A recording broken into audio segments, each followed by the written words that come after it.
Hello, and welcome to Nuts About Baseball, a podcast that will entertain you with discussions involving everything baseball. I'm your host, Joe Grimme, and I appreciate you joining me. Sit back, relax, and enjoy as I share my passion for the sport we call America's pastime.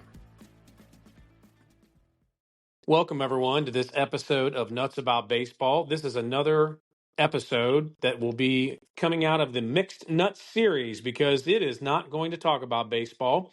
And I am pleased to be joined by a repeat guest, and that is the one, the only, my oldest son, Stephen Grimme. Stephen, welcome back, and thanks for joining me. Thank you very much. Happy to be here as always. Well, we're going to talk a little football today. First of all, we're down to two teams. The Super Bowl will be next Sunday. We're going to talk briefly about that at the end. I didn't tell you we would, but we're going to. Sounds good. Yeah, we're going to focus on the Most Valuable Player Award, which is going to be announced next week. And, I think there's a handful of players that obviously could be in the discussion, but I think it comes down to a two-man race, and I think you agree with that. Yes, very, very much so. In the past, some of the names that we've heard and or have won, Lamar Jackson, Josh Allen, Patrick Mahomes, but somewhat of a changing of the guard this year. We've got two guys that I think it's going to absolutely come down to, and that's New England Patriots quarterback Drake Maye and Los Angeles Rams quarterback Matthew Stafford. You're in agreement with that, of course. Yes. I gave you the option to choose who you thought would win, and then I said I would argue the opposite, and you chose who? I chose the one that is not in the Super Bowl. Matthew Stafford. Well, that's okay because I think the voting takes place before the playoffs. Yeah. The voting happened a couple weeks ago, so Yeah, none of these games have influenced anybody, any of the voters, which is good. yeah. Well, we're going to talk about those two specifically, but I'm also going to go through a little bit as to the other players that are at least in the conversation. But let's go ahead and start out by saying this. We are only going to talk about quarterbacks. And why is that? It's because more times than not, a quarterback wins this award. And I went back to kind of look at those stats. And, since 2000, so 25 years, only 4 times has a non quarterback won. And those times were 2000, Marshall Faulk from the Rams, 2005, local icon Sean Alexander for the Seattle Seahawks, Mm-hmm. 2006, one of my favorite players during that time, LaDainian Tomlinson for the San Diego Chargers. And the last time a non quarterback won this award was in 2012, Adrian Peterson from the Minnesota Vikings. That's been 13 years. I think you would agree that there's no need to even talk about any non quarterbacks in this discussion. Yeah, definitely. That's why there's the Offensive Player of the Year award and Defensive Player of the Year award for the running backs and the receivers and the defensive ends and all that sort of thing. And to be quite honest, I think it should be a quarterback unless you have an out of this world year. The one that comes to mind was Cooper Kupp back in 2021 when he was the Triple Crown winner. Like that was maybe a discussion to be had. But that doesn't happen every year. And these two guys, I think, are the clear cut favorites to get it this year. And even though they're both the quarterbacks, I think that's going to happen for the foreseeable future. Yeah. I'm going to go through my thoughts on the 6 guys that are at least in the discussion, but I don't think they're going to have a chance. And you know what? I didn't tell you I was going to do this, but you're very well versed in the current NFL, and so I want to throw these names out to you and just kind of get your feel on it. We're going to start out and we're going to go in alphabetical order. We're going to start out with Josh Allen. He was 12-5 this year, 69.3 completion percentage. 25 touchdowns, 3,668 yards.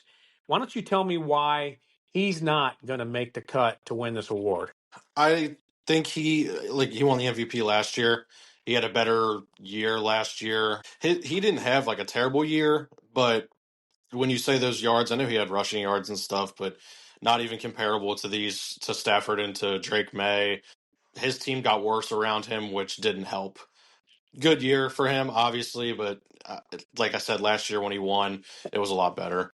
Well, Jared Goff is the next one on the list. Detroit Lions. He had a ton of yards, 4,500 plus, 34 touchdowns, but 9-8 record. That's not good. I mean, is he even in this realm, or does that record kind of knock him back to not even be discussed? Yeah, I think whether or not the voters come out and say it, if you're not in the playoffs, you have to be head like way above everybody else.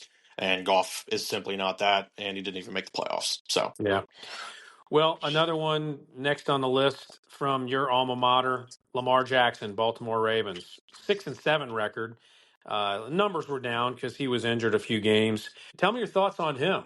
that just comes down to health. He didn't play enough, and to be quite honest, the Ravens weren't that good either. No, it would have been nice if that equated to the Bengals' success, but clearly it did not. Yeah, you got that right. How about Trevor Lawrence? Had a great record, 13-4, over 4,000 yards. Do you see him in the near future to be a part of this conversation as to winning an MVP? Now, when you started this list, I had two guys that I think should be 3 and 4, and Trevor Lawrence is the guy that I think should be number 3. He had a great year, and he's got really good weapons around him. I think if in that coach, Liam Cohen is a great coach, which Trevor Lawrence, he has not had good coaches in his career, I'll put it that way. So getting Liam Cohen in definitely helped him, and actually getting Trevor Lawrence to finally develop into what everybody thought he was going to be coming out of Clemson. So I could see him being in this conversation for the next couple of years for sure. Next two guys I've got on this list that had good years, but I don't think they were good enough. Jordan Love, Green Bay Packers. What are your thoughts on his season? Yeah, he had a little bit of health concerns. I'm higher on Jordan Love than a lot of people. I'm just still waiting for him to take the next step. They get to the playoffs, they get bounced in the wild card, and it's like, well, the Packers, everybody looks at the Packers and they think they're a good team, and then they get bounced early on. So I'm still waiting for him to take the team, put the team on his back, and just win them football games when it's close in a 2-minute drill or something like that.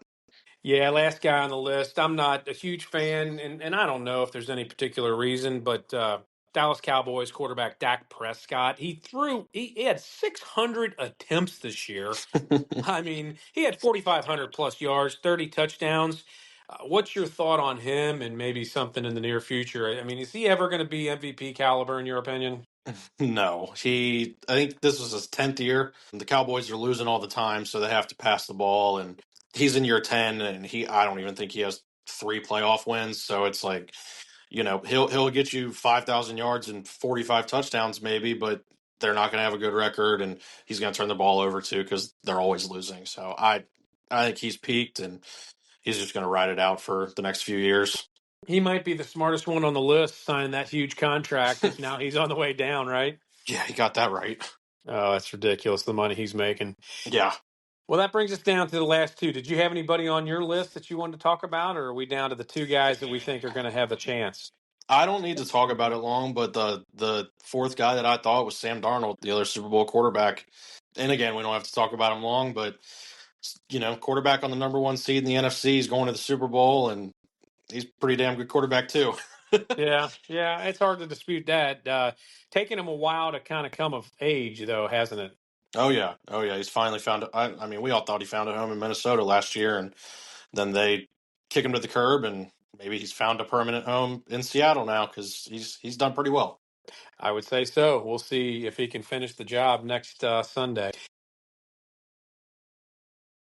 If you are in the market to buy a new home, refinance, or take out an equity line, look no further than in your own community. Lee Whitty, broker and owner of Hometown Mortgage, located in Fort Thomas, Kentucky, has over 22 years of experience helping clients with their mortgage needs. As an independent mortgage broker, Lee Whitty has the ability to shop your loan for the best rates and loan products, which will save you time and money. Give Lee Whitty a call at 859-380-5674 or look him up on Google, where he has over 150 5-star reviews. Lee Whitty of Hometown Mortgage, NMLS 437373. All right, so the two guys we're going to talk about. My guy's Drake Maye, your guy's Matthew Stafford. I'm just going to throw a few stats out there, and they're pretty simple. 14-3 record for the New England Patriots, 354 completions out of 492 attempts.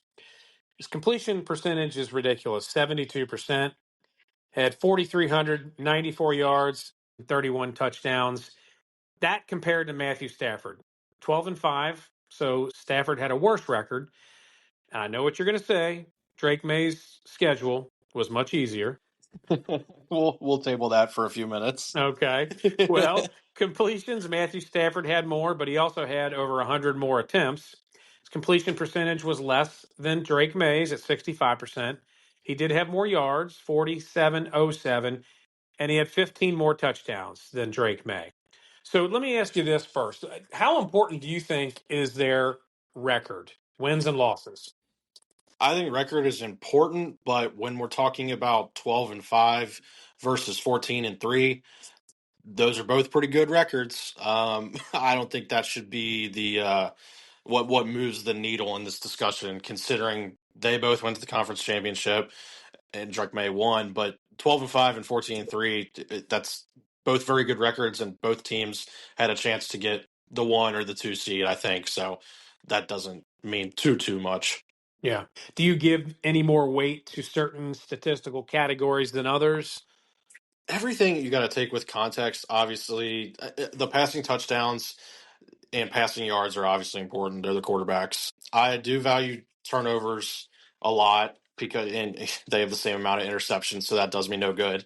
But but I honestly I don't like completion percentage. If you're above 65, which Stafford's right there, I think that's fine. But I don't honestly don't really value one stat above everything else. I know you've got some points to make, and so do I. The touchdowns, Stafford had 15 more. I don't know if you found this out in your research, but I was surprised to see this. Stafford had 8 touchdown passes from the 1 yard line. That's an NFL record. NFL record. And then he had 16 touchdown passes from inside the 5 yard line. Do you discount his touchdown totals because of those statistics? I figured you were going to come with that one. Just wondering. And no, I get it, but I'm not going to discredit it because at the end of the day, like throwing, when you only have a couple yards to throw, like that end zone's not that big. You only have a certain amount of space to work with, and you're still going to have to buy time to maybe let your receivers get open. And granted, half of these were probably throwing fade routes to Devontae Adams, but again, that's not easy. And Drake May, I'm sure he had a couple, running in from the goal line and those goal line touches, but I don't think it's that big of a deal. At the end of the day, you still had to make the throw and make the correct read. Yep. Couple things that I think stand out. One for Drake Maye, my guy. I saw that he was the first player to throw for over 4,000 yards while completing 70% of his passes and rushing for 450 yards. Now, on the flip side, your guy, Matthew Stafford, he was just the second quarterback in the last 50 years to lead the NFL in touchdowns, passing yards, and touchdown to interception ratio. So, those are both pretty enormous feats for these guys to accomplish. I don't know. Do those things one outweigh the other? Or you think they're pretty much even? Both phenomenal seasons, obviously. With Drake May's completion percentage, he probably had a good amount of records this year because it's so high. But then, like if you focus only on completion percentage, and I don't know this, I'm not staring at a chart of their throws, but I'm willing to bet that Matthew Stafford's throwing the ball down the field more, Yeah. and that's going to lower his completion percentage. Yeah, his receivers are a lot better than Drake May's, but I'm sure Drake Maye had a ton of these little crossing routes and dumping it off to Travion Henderson out of the backfield. And like I said, he's not throwing to Puka Nacua and Devontae Adams, but that's why I think completion percentage is a lot different between the two. And that is part of my argument is that, Drake Maye did not have the weapons like Nakua Adams. He's Mm-hmm. got an aging Stephon Diggs. I mean, yeah, he's got good players and they may be up and coming and improving with every game and every season, but I just don't think he had the weapons around him, and that in my opinion, makes him the better candidate. But that's why we're doing this. Argument is good Yep. and it sparks discussion. How much weight do you put on the offensive line? Because there's a website I found, Pro Football Focus. They rank all kinds of aspects of the game, and they rank these offensive lines. And the Patriots were 11th, the Rams were 4th. Obviously, protection's a big thing. Do you put much credence into those rankings, or not really? Not a ton. Both top 11 offensive lines. So it's not like one of them was playing behind the worst offensive line like Justin Herbert is. Yeah. And if when you say the Patriots' offensive line is a little bit worse, Drake Maye does have the rushing ability to get out of the pocket, unlike Matthew Stafford. So he's able to play with a worse offensive line, which is a strength. I would definitely give him that.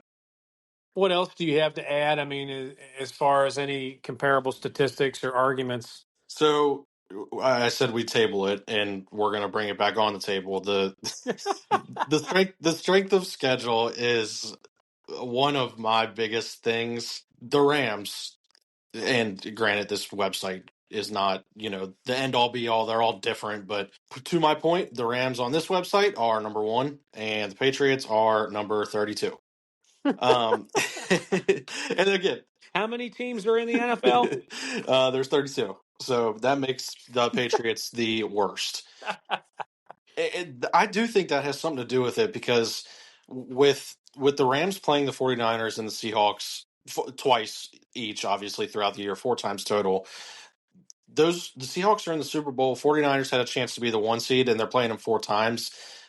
The Patriots didn't have 4 games as close, like even close to that level. And there was another one that I saw where Patriots 18 games this year. I think there were only 3 games where the team that they played still has their head coach. That's interesting. I know the Bengals were one of the teams. I think maybe the Saints were another one that still have their head coach. And then there was one more. But I think everybody else had their head coach fired or their defensive coordinator fired, which is crazy. Well, I did find this stat. Common opponents. There were 6 common opponents between the two, and I did not write down who they were. But May was 6-0, undefeated. Stafford was 4-2. Obviously that looks better for me. It's not a stat that tells me, oh, May should win it, but it's something to talk about. And then against teams that were 500 or above, Stafford was 5-3. And Drake Maye was 1-2, so clearly that goes in your favor, and it's telling of the strength of schedule because Maye had 3 games and Stafford had 8. So at the end of the day, these guys are both studs, and I like the fact that we do have kind of some new blood in this discussion, and I'm anxious to see what happens. Any other thoughts on this competition? I don't have too many other ones. Yeah, like you said, it's cool to see these two guys. One is 23, and the other is 41 or 42 or something. So Yeah, yeah. that's pretty crazy to think about. It's been a fun season to watch both these guys play. Stafford throwing for almost 50 touchdowns and everything. So it'll be cool to see who wins. And I'm glad. I'll tell you this: I'm glad that they voted before the playoffs because I think Drake May, although Drake May hadn't even played that well in the playoffs, even though he's in the Super Bowl, so that might even hurt him. Yeah, that's true. Well, one last stat that I'll throw out there, and this is in your favor. Matthew Stafford, he had at least 250 yards, 3 touchdowns, and no interceptions in 8 different games this season. That's consistency. That I think might be one of the reasons why he'll probably win. And I talked offline beforehand. I honestly wanted to do this discussion. I'm always up for an argument, and I learned more about both players by doing this episode, and certainly a lot more about Drake May. I'm excited to see what his career might evolve into. I think Matthew Stafford, when it comes down to it, probably will win, and I think you brought up some good points that I didn't even realize. It'll be a good race. I think it'll be close, don't you? Oh yeah, definitely. I think it's going to be very close. They have similar stats, and they were both on great teams. So Well, a couple more things. You play fantasy football. I do not. I used to, and I just, didn't have time while you and your brothers were growing up, and so many other things going on. How many leagues were you in this year? do you want me to answer that, or do you want me to answer how many I actually cared about? How about the ones you cared about? I cared about, I would say two. Okay. Now, who were your quarterbacks, your starting quarterbacks? One's a dynasty league. I had Joe Burrow and Jaden Daniels. As you can imagine, I didn't do very well considering they were both injured. And then the other one, I think, was like Kyler Murray or somebody bad. We won't even talk about that. Okay. Well, having knowledge in the fantasy football world, and for those out there that might be listening that do the same, fast forward to August or whenever you're going to do your draft for the next season. It's not a dynasty league. You are on the clock and no quarterbacks have been taken, and you are going to go grab your quarterback. Who are you going to draft? I would say, Doesn't have to be Drake Maye or Matthew Stafford. I'm just curious. oh, it wasn't going to be. Okay. I'd say either Josh Allen or Lamar. Okay. Lamar, I've heard you talk poorly about that man offline. Yeah, I'm not a fan, but he's pretty good. He's pretty good at football. And that's all that matters when you got money on the line. Yes, you are correct. Well, just a few thoughts about the Super Bowl. Next Sunday, February 8th at 6:30 p.m. Let's ignore the point spread for just a minute. Who do you like to win that game outright? I like Seattle. Seattle, okay? Give me some reasons because of that. You've watched them obviously all season long as well as in the playoffs. Are they just peaking at the right time, or do you fully believe that they've got the best team top to bottom? I think they have the best team, and it comes down to their defense. Their defense is unreal. Just they gave up not even a touchdown to the Niners in the divisional. Yeah, the Rams scored 27 on them, but that's the best offense in the league. And Sam Darnold, you might view him as a game manager, but he really hasn't been that. He's been a pretty good quarterback this year. With with Zach Charbonnet going down, I think the Seahawks had to make a choice to actually play Kenneth Walker, who I think is a very good running back, and it showed in the conference championship. He had like 100 and something yards when he wasn't sharing touches with Zach Charbonnet. So him finally getting unleashed, I think Drake Maye. Obviously, neither of them have been to the Super Bowl, but with how good the Seahawks defense is, I think they'll be able to clamp down the Pats offense and give the Seahawks the Super Bowl win. Point spread, as far as I know, I'm looking at FanDuel right now. Seattle Seahawks -4.5. They're the favorites. Thoughts on that? Do they cover that, or do you think the underdog covers? I got a lot of time to think about it, but I do think it'll be close. So, gun to my head right now, I'd probably say Pats cover and lose by a field goal or 4 points. You know, I'm a fan of teasing that number when it's so close to 2.5. You're going to lay bigger odds, unfortunately. But all this discussion is for entertainment purposes only and not to be taken as investment advice.